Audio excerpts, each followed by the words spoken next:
Did you take any Adderall today? Of course. I didn't. You didn't take any Adderall. I didn't take any Adderall today. Welcome to Stream Queens, the pod. I'm Julia Wendt. I'm Erin McKeon. We are the Bushwick intellectual class. Yes, we are. We have 10 years of friendship under our belt. We do. 5 years of living together. So true. Somewhere between 5 and 10 years experience in the entertainment industry. Yes. And we are here and a lifelong experience in being entertaining. Thank you. And entertained. Someone had to say it. And entertained as well. Which is why we are qualified and authoritative and mandated to bring you the definitive take on all things television. Thanks for joining us. Thanks for joining us. While you're here, let me tell you this really quick. Tell them. Go ahead, subscribe to the pod wherever you're listening or watching. That's really helpful to us. It's also really helpful to bring us to the eyes and ears of the less fortunate, those who have yet to engage with the pod. Absolutely. This could literally save people's lives. This is the podcast that I wish I had when I was listening to podcasts. And follow us on social media at Stream Queens the Pod, YouTube, Instagram, TikTok. Share and share. Share love, share the wealth. This is how you connect. This is how we connect in the information age. So true. And this week we are covering, we got 2 finales this week. Big week finale. I know, finale. Love a finale, hate a finale. The flags are at half mast here in Absolutely. Bushwick, New York. Yeah, the flags are at half mast for the finale of The Last of Us and the finale of The Rehearsal, season 2 in both cases. Thanks for joining us. So let's start with The Last of Us. Let's get into The Last of Us. Let's get into The Last of Us. Overall, what'd you think? I liked it. Okay. You liked it? Did I like The Last of Us? Yeah, the finale of The Last of Us, you liked it. Is that what you say? That's your official review. I think that I was Julia just Wendt talking. liked the finale of The Last of Us. I was just talking, honestly. And again, I'm negative. I'm primed to be critical, and I don't even think critical is always bad, negative, or means I didn't like it. Agreed. I wish things were different is my actual official. I wish things this season were different. I wish things this episode were different. I wish things had been different as well. I don't know if I enjoyed it. I think that the show entirely just becomes such a passive experience. It's just so not season 1, and it's so confusing to me because it seems to be ostensibly like for most of it we still got Bella Ramsey, we got the same creators, like it's so much of the same team. So why were you so successful in season 1? What happened? Hillary Clinton, what happened? Why couldn't you do this? Where did we go wrong? And we didn't. Sometimes is like kind of our own rage bait. We watch the making of the episode with the creators after the fact. I don't recall watching that for our first season. Me either. So perhaps they were just as dickish and stuck up and like pretentious. Maybe. And I do think it's also maybe it's the source material, because I've seen that overall people do feel this way about game 1 and game 2. Like people like game 1 in a way they don't like game 2. Well, it seems though that key creative is the same on both. Yeah.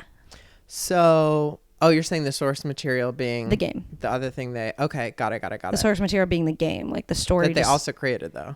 So then I'm like, they're to blame twice. Yeah. Okay. But the one's better than 2 generally. Sure. I think that the potential mistake that they made, if I had to name it, is that season 2 is treading in very much the same territory as season 1 almost, where I feel like you're never going to make the same thing twice. You're never going to make season 1 again. Give season 2 the opportunity to be something distinct. And this didn't feel like it was distinct enough. Oh, I kind of disagree. It was distinct. I think they just went in the wrong direction. It just became like, I think to me, it's a protagonist issue. It's what they've done to the character of Ellie, who seemed to lack a lot of nuance, be quite childish, and also that we spent a lot of time focusing on kind of Ellie's like love story in a way that was falling flat for the world and what we've come to expect of this show. We start this episode pretty much with Ellie and Dina. Once again, America's least favorite lesbians. Least favorite lesbians. You caught a break, fucking Ellen DeGeneres and Portia de Rossi. Absolutely. These two came along and made you two seem like a couple Lovable. of lovebirds, Yeah, right? love y'all. And actually, I do love Ellen. Secret number is 2. Yeah. I hope you get a second chance. I do too. Literally. Genuinely. We like Ellen. No, 100% always have, even during the cancellation process. I said. Especially during. I'm like, what? A woman can't be a horrible boss and drink? Literally. I'm like, again, if you're coming for one of them, let's come for them all, or let's just let people be. Or not. Or understand what is fiction and a persona and not expect that what somebody is on camera is the same. No. Grow up. Be an adult. Be an adult. Thanks for refocusing us on the Ellie and Dina moment, which primarily seems to be about Ellie's confession. Yeah, to Dina. About what Joel did. Yeah, that's it, right? Yes, and to me, part of the things that it started to raise was, you mentioned right away, we're seeing a lot of plot holes, a lot of gaps. Well, it's like plot holes, but it was these random, like, not so thought through moments. Right. Like, for example, it was like, I know that we're in the apocalypse and like the cleanliness of how we do stuff is not super important. However, whenever Ellie's got like the, scratches all over her back from the fight she's just been in and stuff, that then when Ellie takes her shirt off and then Dina's there, has a metal bowl with a rag in it with water, and then just starts wiping her. I'm like, why do you have a clean bowl of water with a rag next to you? Was it to clean your own wound? If so, should that not be kind of already bloody and like it has your tetanus ass cut already on it, and you're just going to scrape that into Ellie's open wound? Like, I'm like, it just feels too convenient in a way that usually little shit like that doesn't bother me.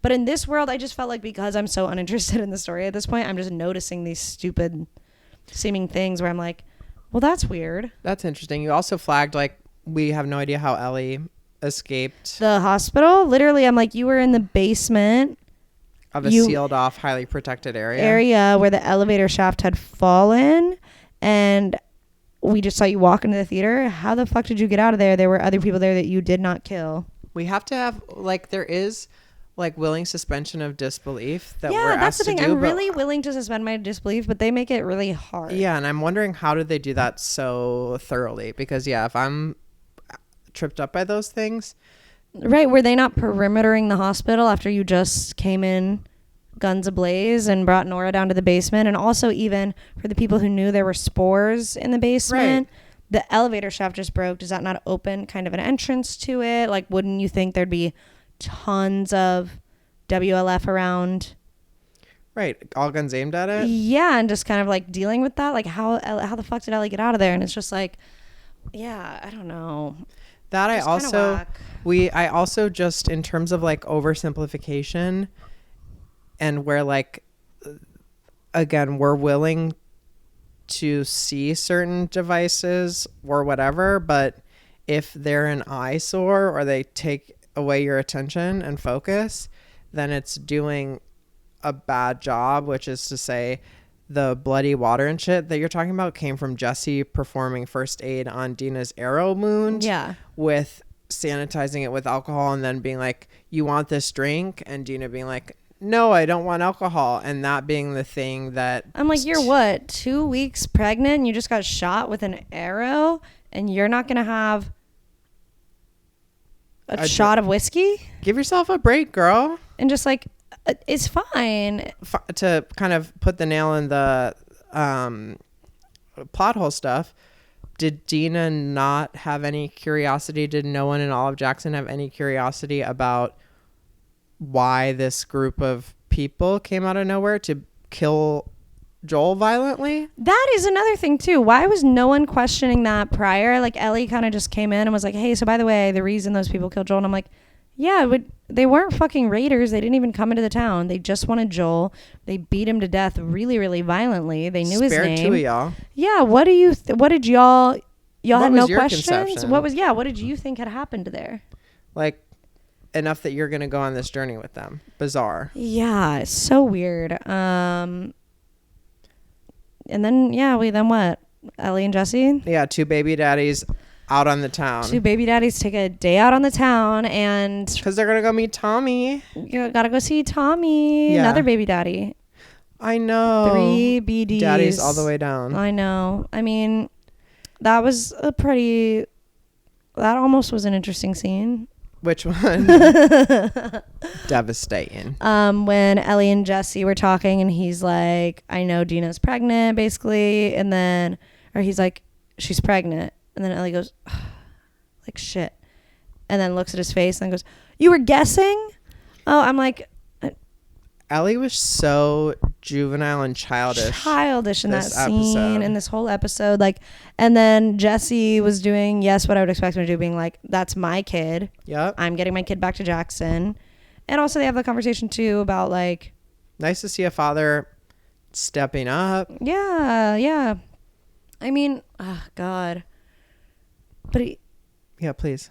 It's just the my kid of it all too. Like, he didn't really mention Dina much. No, and he's I like, I want to get us and my kid out of here. My kid, right. And then it's like, right, but your kid is at this point a little barely out of the zygote phase. Dead ass, like in a woman, Dina, who's a person that we all know. Yeah. And you know her actually quite well. That's your ex. I wonder how a character like Jesse might conceive of Dina and his kid as either belonging to the community, as not belonging to the community, as being a self-interest or an interest for somebody else. Right. Because the other big conversation that Jesse and Ellie have throughout this episode is about quote unquote community, about whether, Jesse accuses Ellie of always doing things for herself. Right. Well, there's a conversation on being a good person, and that's, Saint Jesse, you're such a good person. And he's like, I am a good person. And yes, these are. And then also later, here's some evidence of when I'm a good person. Of I did fall in love. I could have left and gone with that other community that came through with that girl that I fell in love with, who makes bad landscape paintings. Yeah, I loved her, but I chose to stay for the community. And yes, that makes me a good person. And I'm like, I mean, and Ellie's kind of being like, I don't feel, well, then that's when Ellie's like, well, my community was Joel and he got beat to death in front of me. So what I'm doing is for my community. But well, that's when later that they finish that in the building when they're all up above. And we learned that Jesse voted no, which I would have as well. Voted no. And Ellie's like, if everyone voted with you, you would have. And he's like, baby, I voted no. You're not interested in the community. And Ellie's like, fuck the community and fuck you. And then also, and not only fuck community, but also my community was this person. Like, it just, Ellie came off looking bad this episode and just like immoral, and not immoral like bad, but without moral. Yeah. And in a way that it's like mushy. Right. Murky. And in a way that could have been interesting to me. Yes. And it seemed like in the last 2 episodes, literally just from when Ellie beat the shit out of Nora, then went and saw Dina, and then now is still on the revenge journey, right? And is seeming to have this question of Ellie's evaluating within herself, like, am I a good person? Because it was so easy for me to beat Nora with that fucking pipe and then leave her, and it's making a question. Sure. We've only been reckoning that for a little bit because the rest of the show, I don't know, Ellie seems to have like morals in the right place, can't forgive Seth, calling her a dyke. Like, I'm like, all of these things, like, it's like, has these, we haven't all season been dealing with, I would like it if it was a story about the protagonist was growing, thought they were a moral person, found out their father figure had ambiguous morals when they killed everybody in the hospital, and is now being like, where are my morals? And it's actually easy for me to kill people. And I'm really on this revenge journey, and like, maybe I'm not a good person. And then the question was presented, now I'm in love. Am I even capable of love? Yeah. When I'm not a good person, all of these things. That would be really interesting if that was the show we watched. Instead, it's just a conversation we're having in the finale didn't feel justified. Right. And I don't know Ellie whether, just feels flailing and random to me. This whole season. Shifty. Yeah. Not a good, like not a good character. And not, Right. and like I just mean like as a character, it's not. I mean, as we've not a well-established and consistent character. And again, I could deal with if we had a consistent character that then started showing these fallibilities and this question in themselves of who am I, and then we saw them figure out I'm a person who can easily kill people and wants revenge, and I'm not a good person, right? We had kind of a hero to anti-hero arc. Sure, that would have been great. That's I'm just not what we got here to me. It seemed like what they wanted and what they maybe thought they did, but I'm like, that's not the show I watched. That's the show you're telling me it is in dialogue in the finale. But that's not the journey I've been on. Ellie had a worldview that was like, it's actually good for me to beat this shit. Like, I'm a good person that I beat the shit out of somebody because I'm doing it for Joel. I'm actually good that I give a fuck about this kid because I'm doing it for Joel's memory and for myself, etc. Yeah. Yeah, totally. It is because Ellie, yeah, like her, when they're going to find Tommy and then they see the Seraphite kid getting, you know, cornered by the WLF soldiers. Yeah. And Ellie has this impulse to save them, and Jesse does not, because Jesse's like, we don't know this person. We can't take all of those people. There's 5 of them and 2 of us. Yeah. They probably have more. And like, no, we can't expose ourselves right now for the sake of that kid. And Ellie's like, well, I was that kid. Then to later have that conversation of like, Joel was my community and I'm doing this for Joel. I'm like, then that seems inconsistent with the person who just wanted to save a random kid. Right, who is acting because that's when you like don't the want to right save thing to do. Tommy. You don't want to go help Tommy because you want to go get Abby so bad, but you wanted to save that random kid you don't know. But you don't want to save Dina and the pregnancy that you're like that potential kid in that future. Right. With Why would her? Saving that random kid? I don't think that's going to help you on your journey to get Abby. And I don't even believe like it just is if like, that's what you want. Which again, what unclear do you want? And I didn't really this idea that community is the problem, that like the limitations of community, which the creators were kind of speaking to in the afterward, like, and who belongs in what community, like I didn't really see that as a problem at all. Like I think that everyone knows. Well, I did see that as a problem, not so much with Ellie and Jesse and Jackson, but of course I think what they're talking about there when they talk about community is the problem, like the tribalism aspect, right? There's the idea that like the WLF and the Seraphites both consider themselves to be the moral high ground, and in this episode we saw both of them kill or attempt to kill a child, right? So it's like, oh, that's the problem, is when these communities become so insular and only accept their own that now they're neither are on any kind of moral high ground. This is just war, right? Like, and it's like, yeah, I can see that being, that was a background theme in that story. In WLF Seraphites, like that whole war that's going on in Seattle that has pretty much nothing to do with Jackson, except for the fact that Abby belongs to the WLF. Right. And while I am probably not interested in part 3, season 3 being Abby's version of the same timeline, The Last of Us, Abby's version. Yeah, I'm interested to see if some of that gets filled in a little bit. Yeah, which it will, I'm sure. Right. And I also just have trouble, while I do not have the answers, in the same way that there's just like some oversimplifications and some clunkiness to devices. Kids, quote unquote, as innocence is, and as a device and representative of purity, etc., right, is tough to me. It just doesn't feel like, and as you started to ask in the scene later, right? We're given kid as a broad. It's like at once like a little toddler. It's a baby, like first trimester, like pregnancy. It's third trimester, like all of these are kids. It's this like 16, 17-year-old boy, like, which is already like, okay. And not that I'm like kids are evil, but I'm also, to your point, I'm like, what in this world, in this universe, and in these characters' conceptions where they don't necessarily have a high regard for life generally, literally makes a child, broad definition, more valuable than a non-child. Like I don't buy that. That just feels so like Yes, that feels, of course that is true in our world or world. these creators' heads. In this world where you're all getting chased by giant mushroom people and just trying to survive. Right. Even the value fighting between them too, about like what values they hold, and the you know Right.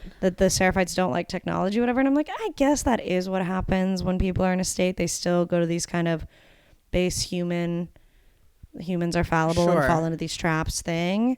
But it does seem like y'all. And it goes back to what we're talking like about. The morals are too, I don't know, like on the nose and modern in a way that I'm like, I feel like it's all out the window. All out the window, and just like not necessarily what we're focused on. And like, yeah, when we talk about lack of focus or differentiation or distinction, is this, some of those things could be stories that are played out and told anywhere. Yeah. I don't need these two guys talking about them, as it turns out. And also what I like about Last of Us season 1 and moments of this season is it's about survival from the mushroom people. From the mushrooms. Like that there were no cordyceps in the finale. The cordyceps made you. The cordyceps made you. I'm watching the show for the cordyceps. I've always been team cordyceps. Yes. And I want the cordyceps to win this fucking war. So I was really annoyed to not see a single cordyceps in the end. Right. And it's like, hey guys, that's your lane, is cordyceps. And like survival game goals. It's not love, morality, community, war. That's perhaps again why there's failure all over this season. Yeah. Is like, and again, talking about these pregnancies as humans, you're discrediting yourself as the storytellers from like it resonating with me. I'm like, I don't take. You're talking about the moment when, in the making of The Last of Us at the end, after Ellie shoots Mel, who is like super, super pregnant. Congrats, Mel. You're going to be a great mom, girl. That Neil, or is it Craig, one of the guys, one of the creators, says in the making of, like, oh, That's Ellie, Neil. says Ellie killed a child. And immediately I felt the same. I was like, oh, now you just did something to me calling that pregnant woman that Ellie killed a child. I'm like, no, Ellie killed Mel, and actually with a stray bullet that was only in defense because Owen was about to light her ass up. But that's not a child. That's a woman who's pregnant. Right. Ellie didn't kill a child. And as soon as you say that, you've got me. Well, it's a disregard for women's lives. Yeah. And it's also a overvalue on An unborn child. an unborn child. Yeah.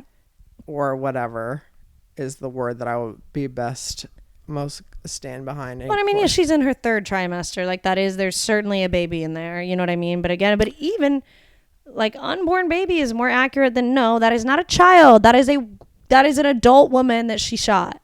Without knowing those pieces. And sure, that's brutal. And So again, it was also pretty much on accident because I don't think she did not try to shoot her.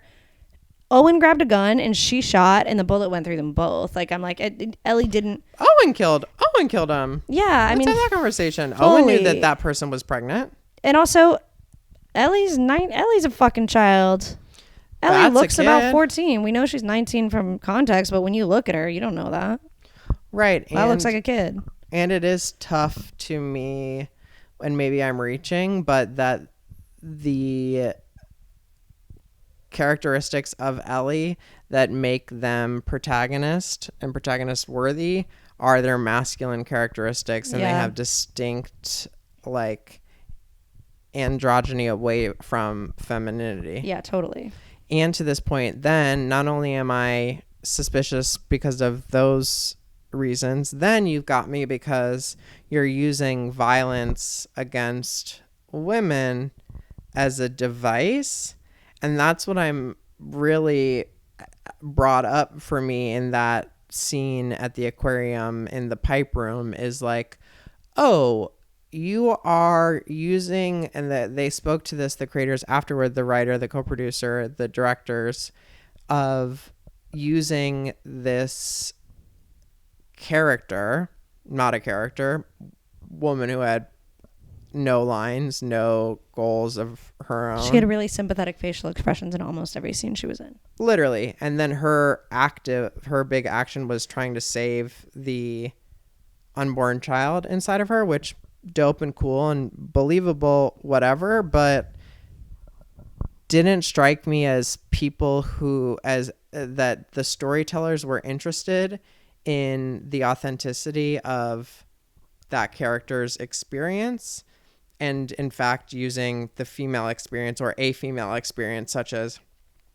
being pregnant as a means to shock and awe and to tell their story and like be like, this is the gruesomeness, this is about morality, this is so rough, this is like shock, horror, psychological terror. Well, it would have been if she tried to cut that baby out. Which, and then back to the like some of these quote unquote moral questions, like what, Ellie was gonna leave that baby there, bring the baby with them, like no. And then why is that Ellie's fucking responsibility? Sorry. No, of course it's not. And I think that's the thing, but it just felt odd. And yeah, like it was making statements that were not so relevant to this character's arc, right? Because of course I get that Ellie has just ostensibly accidentally shot a woman who is pregnant. And to me, that's not a thing about her genuine value for the life of an unborn baby, but about, oh my God, Dina is pregnant, right? This is about someone she loves. So she's looking at it like, oh my God, I'm really fucking risking everything because how quickly and accidentally I just killed this woman. This could happen to Dina at any fucking second. I brought her here. You know what I mean? Like, I'm like, that's to me what Ellie's seeing when she's just killed this pregnant woman. So for the creators to then speak after that, it was like more about the idea of killing a child or whether or not she's gonna try to save the baby. I'm like, well, she doesn't know that baby, and she's also made it very clear in this episode, who does she care about? People she knows, mostly Joel. Yeah, who doesn't exist. Yeah. Anymore. Who's dead. So, and then, I mean, I do give that it's a murkiness, but there's this oversimplification in the moment. The coolest thing about, or the most interesting thing about that setup is what you're describing and Ellie's relationship with ambiguity. Yeah. Because there is no, to me, clear right and wrong, as is supposed by the most right thing is the unborn baby. Right. Like, like brakes on. Literally. Yeah, that was so crazy. The other two things that we had I did feel bad for Ellie, though. Please. Yeah, talk to me. Well, that's what I said. You know, you just killed a pregnant lady. That's got to be tough. No, that's got to be tough. That's got to be tough. For whatever, like pre-cordyceps and all this happening to you, post all this happening to you. Yeah, that's tough. That's tough. And that is more interesting to me, that toughness, that like, and I think that Bella Ramsey did a pretty good job of playing that. Like, again, none of this season has made me feel critique towards Bella Ramsey as an actor. It is all of the scripts and the sequences and the scenes. It's just the show. It's not Bella's fault that this character. And I'm really interested in generally accidents. Yeah. And like, it's not unintended consequences. That's exactly right. The writers were trying to talk about this as collateral damage. That's not what it is unintended consequences, because Ellie fully is grappling with the fucking consequences. Yeah, absolutely. And that, again, we could have had something else. It could have been different. Everything could have been different. It didn't have to go like this. And I guess ultimately I'm interested to find out I'm curious about what Abby was defecting from, that she and her little gang are over there. Sure. Yeah, I mean, we go back, like, so then Jesse and Tommy find Ellie at the aquarium at just the right moment. Yeah. Or the wrong moment. Wrong or right moment, who's to say? But Jesse came back, and Ellie's like, you came back for me. And Jesse's like, Yeah, of course, because I know that if something happened to me, you would do anything to like save me. And Ellie's like, I would. And I'm like, Jesse, where did you get the evidence that Ellie would do that? She wouldn't even go with you to get Tommy. No, and that's Joel's brother. So I don't think Ellie would do that for you. And why would Ellie say that? Yeah. Unless there's a version of. Well, I'm like, Ellie made it very clear her community is Joel. So I'm like, why would you? And she wouldn't. Wouldn't. Because she didn't. So. Actually, just a few hours ago. Caitlin's performance in that last scene was enough for me to go, and I'm interested in your season. I'm a little interested in the Abby season now. I didn't like you at first, but that was a strong fucking performance in that last scene. So I'm like, I'll see you lead this charge. And if we're gonna get the mom from Euphoria back in, Miss like her. I'm interested. You know, like okay. Clearly there seems to be some sort of mutiny potentially brewing. There appears to be a mutiny brewing. I'm a little curious what that's about, but I don't know if it's the same fucking team. I just feel like I'm gonna hate it because I hated this season. I just did. Sorry. Well, yeah, I don't know. We'll come in for full consultation. I suspect that you are already written and in production on some of these things, but Craig, Neil, secret number is 3. 0. Oh. Sorry. 0. Secret number is 0. That's how many points you got from me this season on your work. Right. Let's get it up to 10. Come check us out. We've got ideas, and they're good ideas. I would think so, yeah. Yeah, kind of a shit ending, and we ended on yet another ambiguous cut to black. These fuckers. I'm like, what? And let me guess. What is it? Where'd that bullet come from? Abby to Ellie? Dina to Abby? Like, or is it, or then Tommy? You've also said Dream. There's Dream. Tommy to Abby while he's still kind of writhing on the floor. Was he able to get his gun and shoot? I don't know what the fuck just happened, but either way. It just felt so, once again, when we're talking divicey, we're talking clunky, we're talking pretentious. It's like, was it this or like a freeze frame? Was it this or like, I don't know, what's another fucking trope ass bullshit that they could do where it's just like, do voiceover. In this moment, I realized, like, do the thing that serves your story. Don't put a device or a tool in there because you think that's cool or like you're doing something. Right. But we're going to follow them next season. I also just want to say PSA, like, guns are not cool in real life. A lot of shows like this are glorified ads, in my opinion, for firearms. While Caitlin Dever does look incredibly sexy with that big ass gun, this is fiction. Those are not cool in real life, from my perspective. Yeah, I disagree. I know. We got to get... The Gestapo's here and they're coming. We better be fucking armed. It's too late. We're fucked. Right. Well, on that note, please stick around for the rehearsal. Yay, the rehearsal. I love that show. Jamie, can we pull up the rehearsal? Let's jump into the rehearsal, the finale of the rehearsal. I'm going to miss you, Nathan. Nathan goddamn Fielder. Really bringing it home. It's all season long. We have wondered and asked ourselves, to ask the people in our lives, will Nathan Fielder land the plane? How do you feel he did? I thought he stuck the landing. I think he fucking stuck the landing. He deserves a round of applause. Round of applause, Nathan. You did it, girl. I love...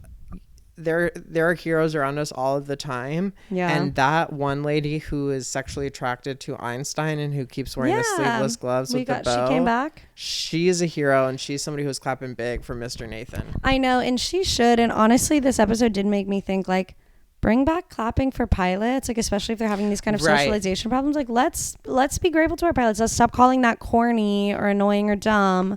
Maybe that's nice. Maybe they appreciate it. I've never, as compared to this episode, like, I think that there was, and part of it was like trying to anesthetize myself to anxiety of flying, to be like, they've got this. It's easy, It's easy. It's mostly the machine.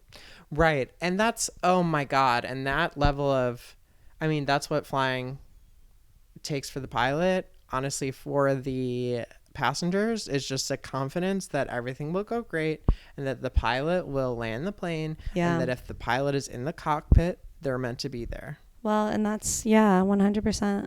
I don't know if it's going to have the impact Nathan wanted on aviation safety in terms of like pilots doing scenes before they go. I do think this is going to have an impact on pilots and flying in general, just by the sheer amount of everybody who's a pilot is probably already interested in this season. People who have friends who are pilot are going to be sending it to them like, you got to watch this. People are going to be thinking it's going to be like when the Netflix documentary Cheer came out.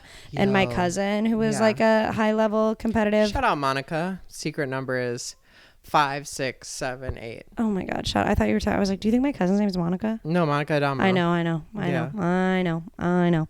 But my cousin, when that came out, she was talking about she was getting all of these texts. People kept reaching out to her and being like, I'm sorry, like I really didn't have an understanding of what cheerleading was. Like people kind of would make fun, they thought she was just like a cheerleader in like a silly way. They didn't know what an athlete she was and what it took until they watched that documentary.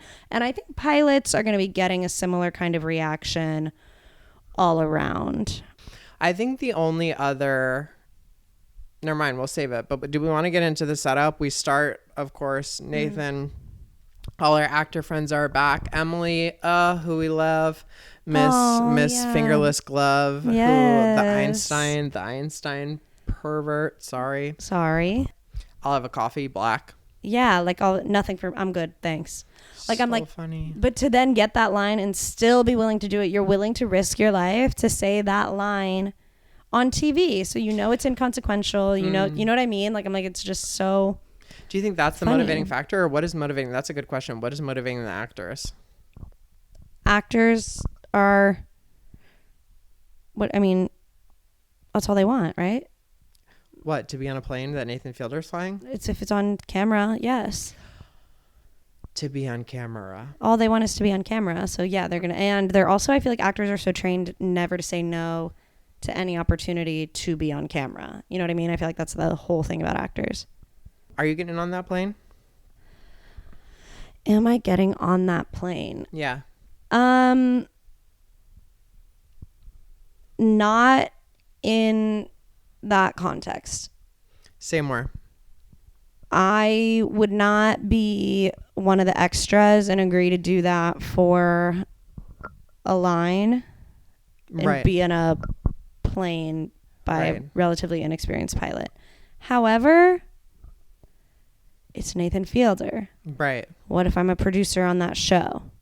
What if I'm you know what I mean? Am I unwilling to do it? Not necessarily. Am I that scared?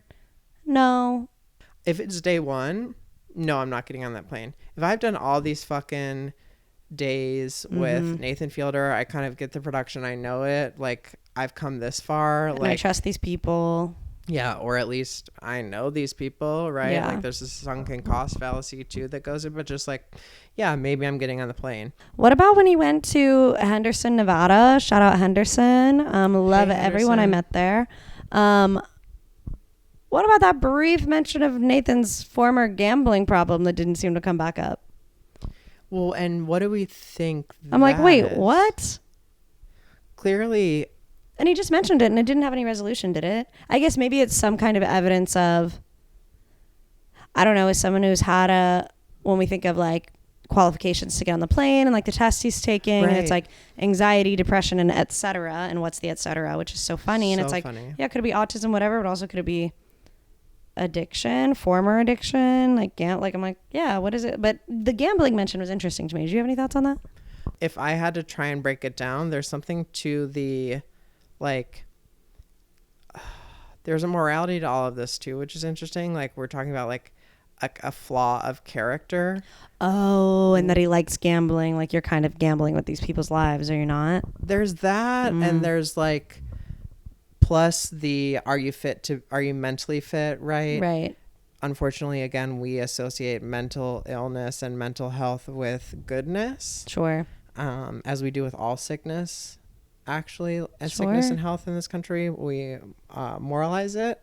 I think there's one with the gambling is the mental fitness, the moral fitness, and then the third point is the similarity to gambling with people's lives.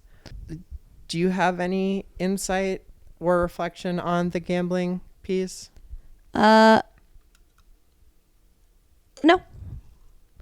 No, I just thought it was an interesting thing in Nathan Fielder as a character and also as a person. It just, as we've said, like this season, it does seem like, as opposed to all his other projects, we're getting to know him more than we have in any others. Like, it does seem very personal, and that felt like a very personal reveal that, I mean, I took for granted as a truth, that I'm like, Right. oh, Nathan Fielder had a gambling issue. Like, that's interesting. I didn't know he had that. And also to then go from that scene to immediately he goes to see the magic show, and then we get to see the home footage of him as being a young magician, which I think was evidence of his I don't know, why did he show that video? Oh, I think the magician and the home footage is about the magic being how you're acting around it, and him abandoning it because people's criticism was that his non-magician movements were quote unquote not right or unnatural. Right. Is seemed, again, when you ask like why it's brought up, I think that he gave words to that really nicely. I think it was just for evidence that it was just to further lead to the claim that we all believe that if he were to see the results of the brain scan, that it would show that he's autistic, and he doesn't want to like confirm that information even for himself. You know what I mean? Like, cause it's just like magic is such a associated with autism thing, just like planes are, just like you questioned when he brought Colin on, you're like, I think that guy's a little autistic. And it's I bet a lot of people who are pilots are like, there's something in Nathan's like interests, whatever. I kind of think maybe gambling too, because there's something about these, I don't know, like these activities, they all seem to me, at least further, like he's building a case that we all believe as the audience that he's definitely going to have some kind of diagnosis from this brain scan. And that seems to be the central conflict when he does not see the results because he wants to fly the plane anyway. I also would say that the magic part video echoes too later when he's in the chair and kind of doing the practice of direct to camera. The reason I'm testing this is because we're looking to decide the safety of what goes on in the cockpit, and you know, we hope nothing goes wrong, but we're exploring this, which is just to say, if you want to buy the magic trick, everything around the magic trick has to be spot on. Yeah. And that almost is the project of the rehearsal completely, right? For the moment to be right, everything around it has to be right. And so that's what I mean by it, like echoes and resonates and is the form and is the Russian doll of it all, because it is. It's also like the trick is I'm making an entertaining TV show. Right.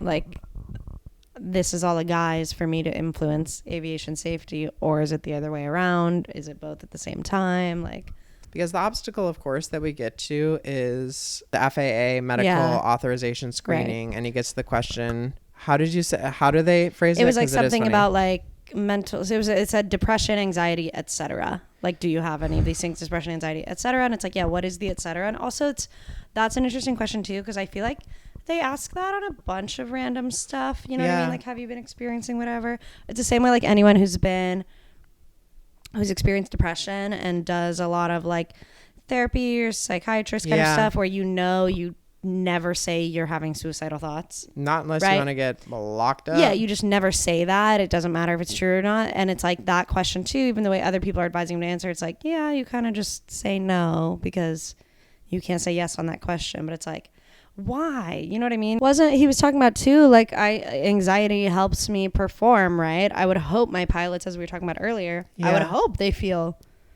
a small amount of anxiety before flying me and hundreds of other people on a plane, there's right? Good anxiety it shouldn't be blasé, right? You should have, there's good anxiety that helps you, that fuels you, right? Your pilot, it's like, who's like, I don't care. I don't give a shit. I don't give a shit, you said? I don't want IDGAF pilot. No, like Captain IDGAF? No. I'm not interested in Captain IDGAF. Captain, I give a fuck. Captain IGAF. That's who I want to see. That's who I want to be in the cockpit. Absolutely. I think they should add a Can we get Captain Give a Fuck out here, please? This is Hanoi Hannah calling for Captain Gaff. Captain Give a Fuck. Your government is lying to you, Captain Give a Fuck. That is so funny. I know. And ultimately we get to the big day. Oh, I know. It's flight God, day. you know what I love about this show and us talking about it and doing this podcast? It's just like, oh my God, there's a million thoughts I could run with. I right know. Now. And it's I like, love what do just we having, say? I know, because I'm like, know. oh my God, now I want to start talking about transhumanism and like where that's going to go, but I guess I'll table it. Yeah, we can talk about that in the edit. We can talk about that later. Hello. So It's Nathan, me. how early on, well, Go off. I guess we bought into the premise, or at what point did you buy in that like Nathan's going to fly this plane? Immediately. Yeah, I took it for granted. He was I like, I'm also going to saw- fly this plane. I saw people on Reddit like a year and a half ago found his commercial pilot's license. Oh, yeah? Yeah, this was leaked beforehand. Just that he had obtained, because I think it's like public records who gets like a commercial. So the fact that Nathan Fielder had gotten a commercial pilot's license, I already knew about.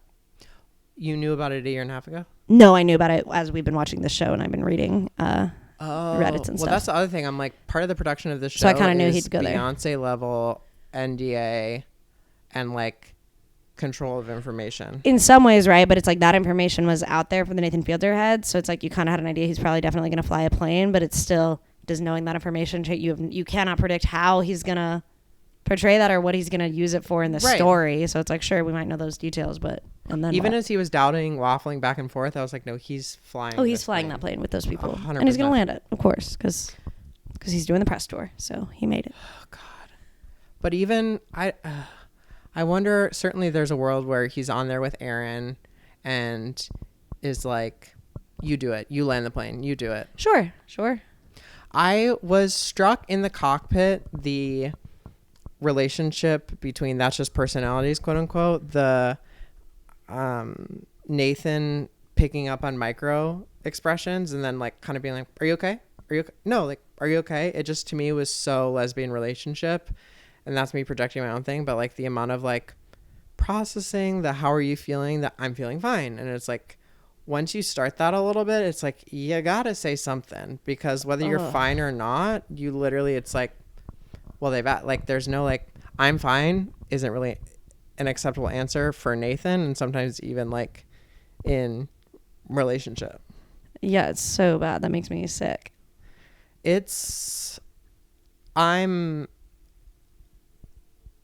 enjoying it. No, good for you. Right. But I'm like, yeah, I hate when people try to read my micro expressions.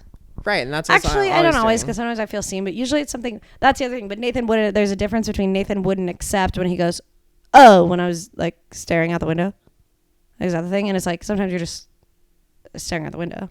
Right. And that felt like a time where Nathan was really cranking it up, where it's like, for sure. And he kept pushing. Right. And that's like, well, people do that in relationships too, where it's like no, like I saw something on your face, whatever. And it's like, oh my God, I was thinking about that time I sent a tweet that I regret 12 years ago. Right. Like I don't, it's literally not about this, you know what I mean? Which is the same him looking out the window. He's like, do you want me to talk more? To our flight. I'm like, yeah, do you want me to talk more? Right. Because now he's projecting something else. He's like, oh, am I not talking enough for the show? You seem to be asking me a lot of questions. Like, did you want? And now that becomes its own conflict too. Right. Now we're creating a whole thing. And that's what I think he meant by like, do you want me to be talking more? Was like, oh, am I not doing a good job in the scene? And it's like, well, now you're creating a whole different thing by continuing. Are you okay? I just saw something on your face. Is that okay? And communication isn't so clear. That's the other thing. Right. Nathan is always looking for, and as they say early on, like, don't do everything like a robot. Yeah. Like, there is no robot. It's all nuance. Totally. And do you think there is anything, I don't know, if when they do Captain All 8 Years and First Officer Blunt, if you told me while I'm flying the plane, like I can't do feedback in the moment all the time. If Nathan's like, no, I want to hear, like, I love feedback, like, and the guy's like, do you want feedback about the takeoff? Yeah. Aaron's like, you want? And he's like, yeah, I want to hear that. And he's like, you forgot the flaps thing. If while I'm landing a plane, you're giving me feedback about how I'm landing the plane, that's not helpful to me landing the plane. Yeah, you probably wouldn't be a very good pilot. Me? Yeah. No, I'd be pissed off the whole time. Yeah. Oh yeah, that's okay. And that's okay. I also, quote unquote, couldn't be a pilot. Why? All the MI and etc. Well, you just check no. It's self-report. Oh. Okay. Easy. Yeah. He lands the plane. Nathan lands the plane. Hey, congratulations, Nathan Fielder, on not killing all those people and yourself. And congratulations all those people for get that scene. You got work. I hope they paid you. I hope they paid you. I hope everyone gets big. Yeah, I hope you all have a successful career in whatever it is you want to do. In the pit or whatever. Yeah. Snakes on a Plane 3. Yeah, for sure. I hope Nathan rewards you at least with some more appearances on season 4.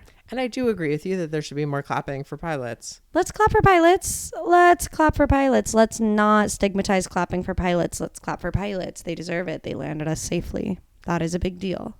I also, sorry, if the movie's good enough and it's in theaters, I'm clapping. But yeah, he landed the plane, and then he really landed the plane of the show of the rehearsal by ending with a winner of Wings of Voice. Who, that was tough. That was tough to hear her singing.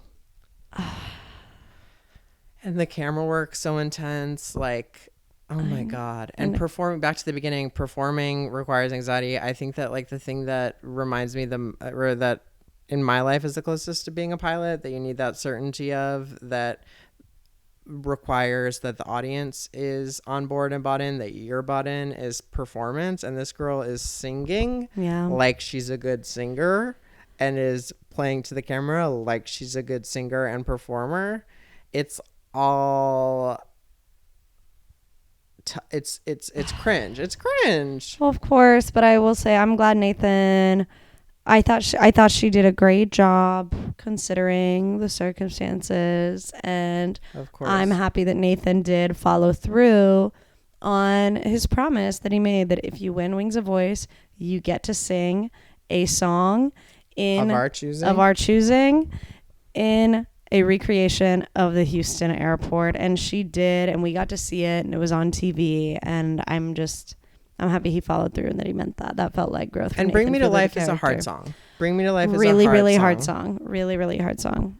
I wonder too, is Nathan going from clapping and everyone's like, you did a great job, you should still be a pilot, are you going to keep flying?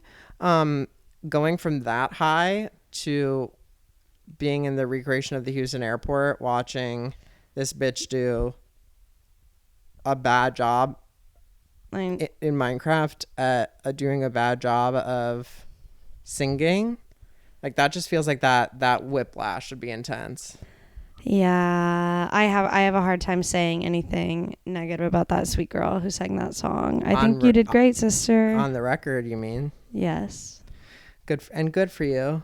But I thought it was brave, and I thought it was a performance, and I thought that I thought it was brave, and I thought it was a performance. That's a bigger indictment than what the fuck I said. And I love to tour. We see Nathan is in the voicemail. He's got the results are in. Is he going to listen? Is he going to call back? That becomes the new question. Yeah. Yes, he is. No, he's not. Again, he's not. He deleted it. Great storytelling too. A choice. Yeah, it was awesome. Knowing the choice, him making a choice. Yeah, and a real bow-tied but unexpected, and how you're gonna bring it all together kind of ending. It was lovely. Yes. I mean, what a perfect fucking episode of TV. What a great show. To me, my read though is that ultimately he chooses maybe not chooses ultimately he chooses himself. Yeah, over or whatever choice he makes, he chooses not necessarily in the interest of aviation safety. Sure.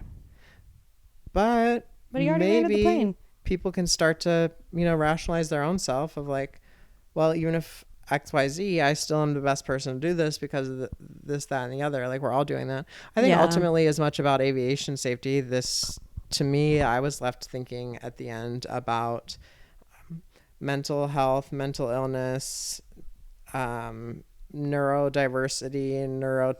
neurotypicality, sure, and like knowing for ourselves. Well, just self-acceptance, right? Yeah. And self-confidence.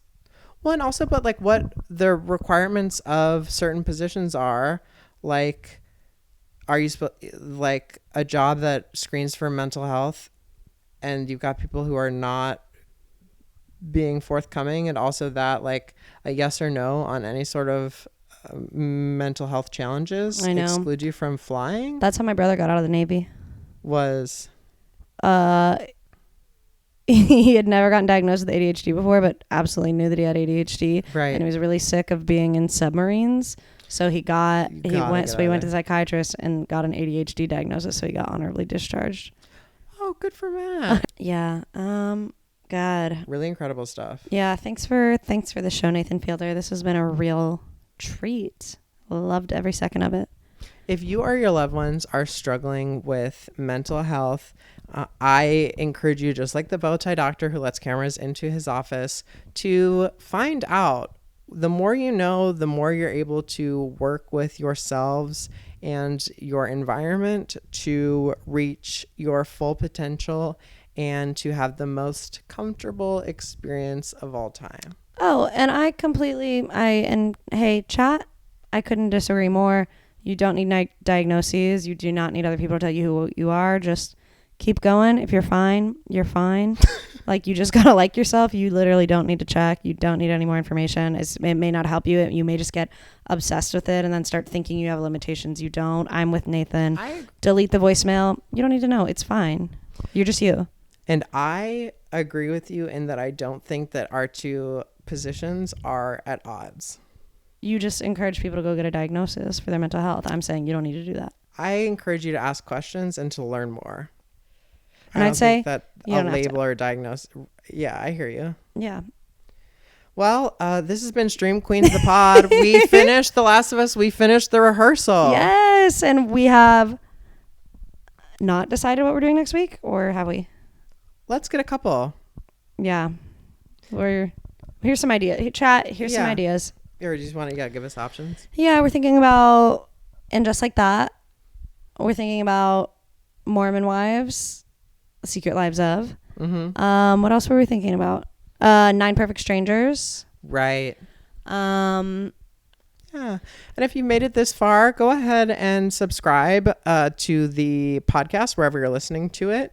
Please give us 5 stars, rate and review. That helps us show up in other people who really need this show now more than ever. You could save a life by putting us in the ears of somebody who's not you. Yeah.